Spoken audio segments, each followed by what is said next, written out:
Let's bring him in right now. G Money, Gary Washburn of the Boston Globe, covers the Celtics, columnist, does it all out there in Boston. And let me just start off by saying, G, you ask the tough questions, man. You make me proud every time I hear your voice on those post-game press conferences, man. What's up? What's up, Draper? Everything is good.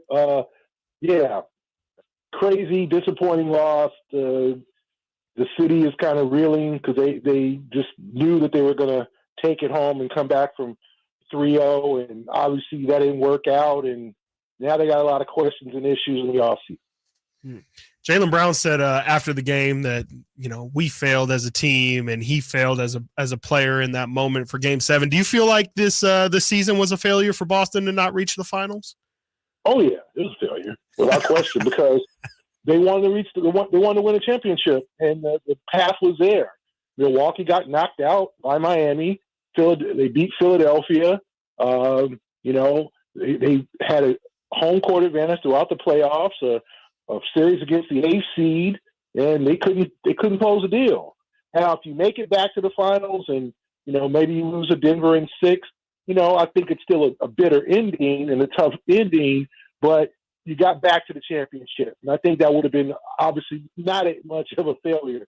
But losing to the 8th seed, losing 3 games in a series at home, which Boston's supposed to have this home court advantage. A failure to say the least.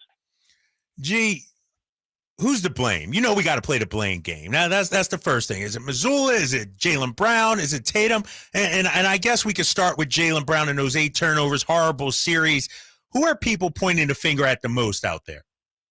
Yeah, there's a lot of Jaylen rippage out here because now he is literally due, or he could get a 5-year, $295 million extension this summer. He's eligible for it. And that would make him the highest paid player in the NBA. The highest paid player in the NBA by total money is Nikola Jokic, who has obviously won 2 MVPs and has taken his team to the finals. So it wouldn't seem right that Jaylen Brown would be the highest paid player in the NBA, but he potentially could be. Now, there's going to be other guys coming up for extensions, so he wouldn't be the highest paid player for very long, but he would still be amongst the top 5 paid players in the NBA if he signs his extension. So there's a lot of pressure on him and a lot of criticism of him. There's criticism of the coaching. Joe Mazzulla, did a good job during the regular season, but he found out what playoff coaching is like, where, he got lapped by Quinn Snyder in the Atlanta series. Doc Rivers pretty much got the best of him, but Mazzulla was able to make some adjustments in games 6 and 7 and win that series. But this one against Spoelstra, he fought back after falling behind 0-3, but it's like Miami made some adjustments for Game 7. They, switched on the pick and rolls much more than they had in the series. The Celtics had no answer. They're too 3-point happy. You guys know, the Kings score points. The Kings know how to score, right? But you also have a guy in Sabonis who can score in the paint and score at the rim. So when those threes aren't falling for the Kings, you can always dump the ball into a paint to a guy who can score in the paint to get to the free throw line. And they also have a guy in De'Aaron Fox who can get to the rack because he's so damn fast. The Celtics have neither of those types. They have Tatum and Brown who can attack the rim. They don't have a point guard like Marcus Smart just doesn't have that speed. He's a bigger guy that's going to just slash at the hoop, and they don't have any interior scoring presence. So Miami played into that and said, okay, keep shooting threes.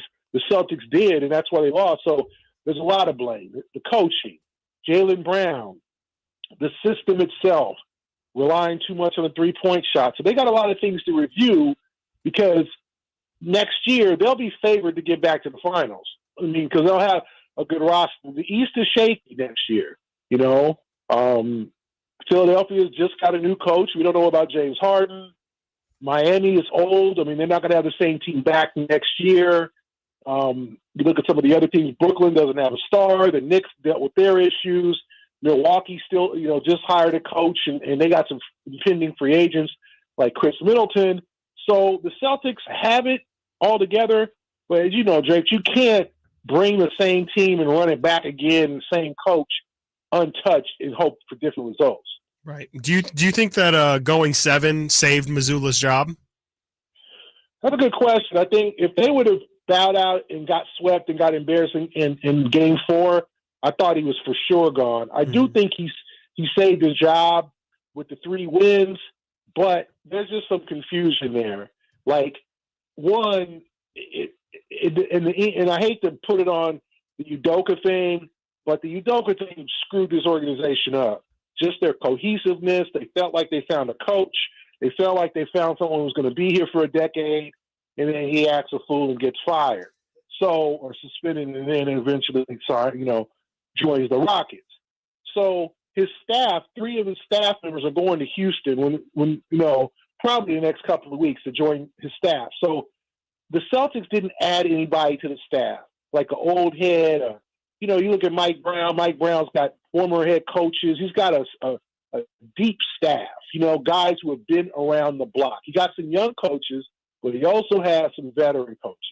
Where in Boston, Mazzulla was him and, Aaron Miles, who played a cup of coffee with the Warriors. Like, they don't have any old heads on their staff. They don't have any guys who was like, hey, like, I know how to do this. I've coached teams.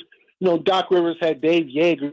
You get the former NBA coach who still wants to be an assistant. They had none of that. So I don't know whether Mazzulla, but Mazzulla was very stubborn. The 3-point reliance, the defense slipped. Eventually he'll be a good coach. However, the window to win the championship in Boston is now.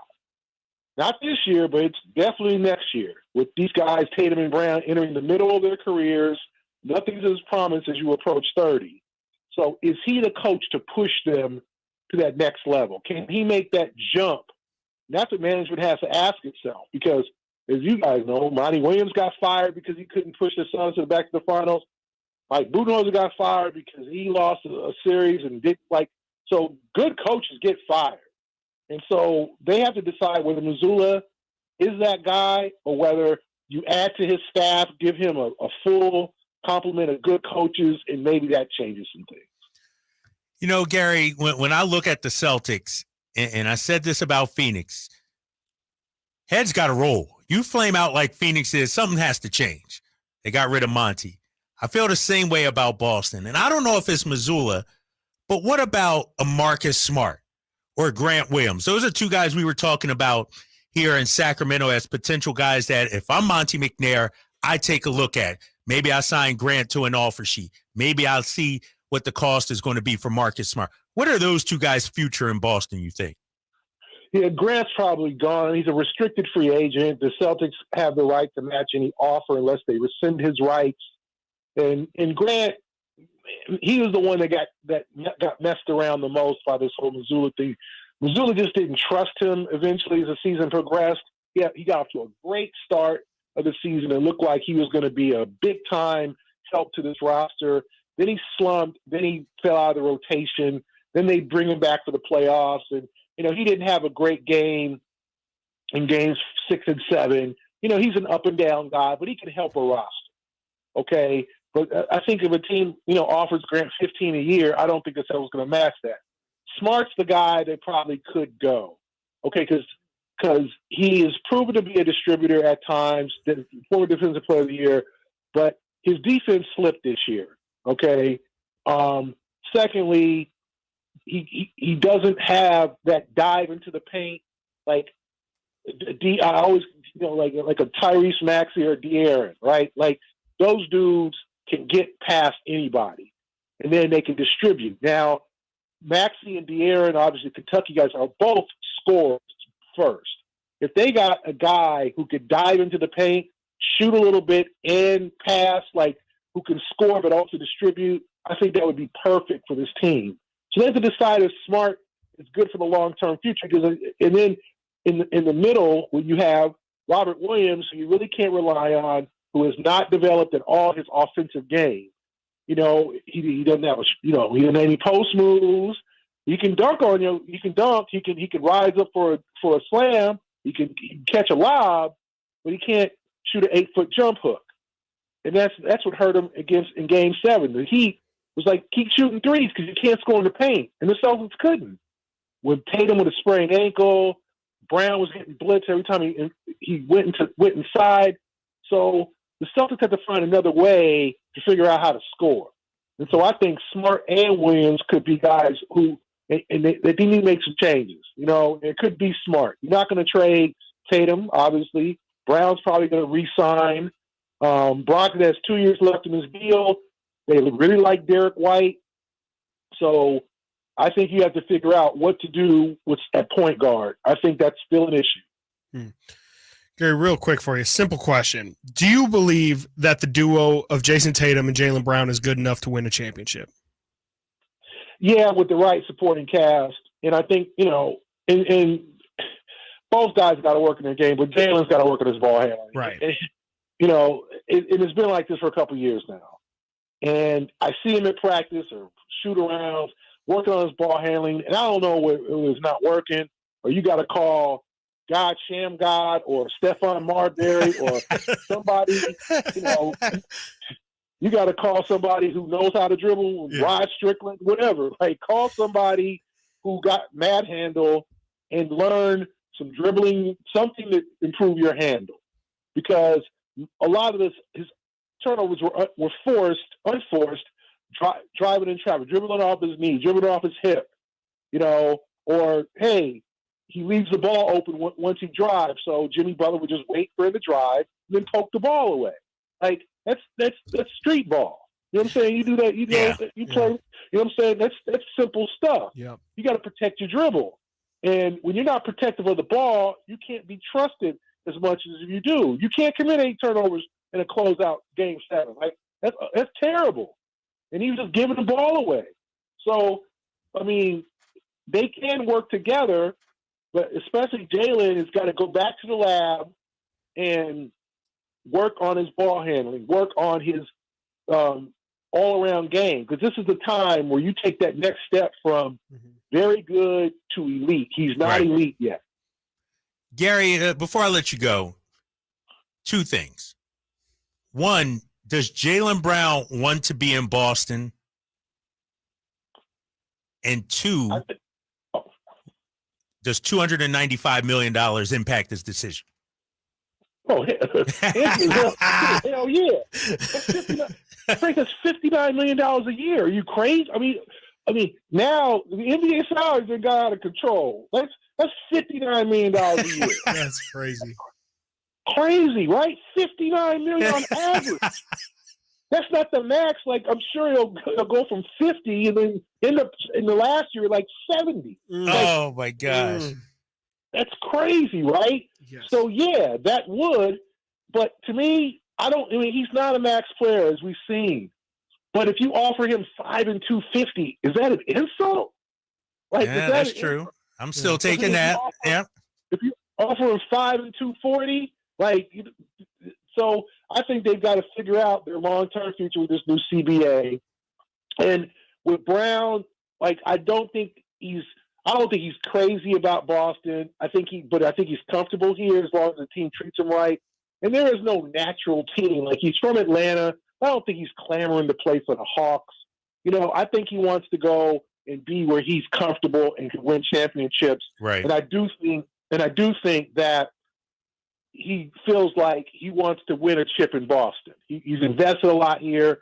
So if the team says, hey, man, we like you, we can make it work here, you can make it work here, let's get the dealing in terms of let's get a deal done, make you secure, and we'll build a team around you with better players, I think you'll stay. Gary, what do you have against De'Aaron Fox, man? You're the only guy that didn't vote him on the clutch award, man. I'm just saying, you didn't have him on your clutch list, man. I'm still mad about that. Right. We didn't talk about this. I didn't know how the hell to vote for that. Like, I'm like, is it the dude with the most last-second shots? Like, I didn't even know there was like a clutch stat like that. Like, honestly, I didn't see Donovan Mitchell hit a bunch of games where I was like, Donovan Mitchell, my guy. Okay, Donovan Mitchell. Like, I ain't got nothing against De'Aaron. I love his game or whatever. Like, I know Sacramento mad at me. Like, I did not mean to take it out on De'Aaron. I have to do a better job of researching clutch stats. Exactly. Dog, just watch the games. Just watch your boy on TV once in a while. only watch when you doing the game. So that's all the time. I'll watch. All right, G. Appreciate it, man. Good stuff as always. Gary Washburn of the Boston Globe. Thanks so much, Gary. Thanks a lot, guys.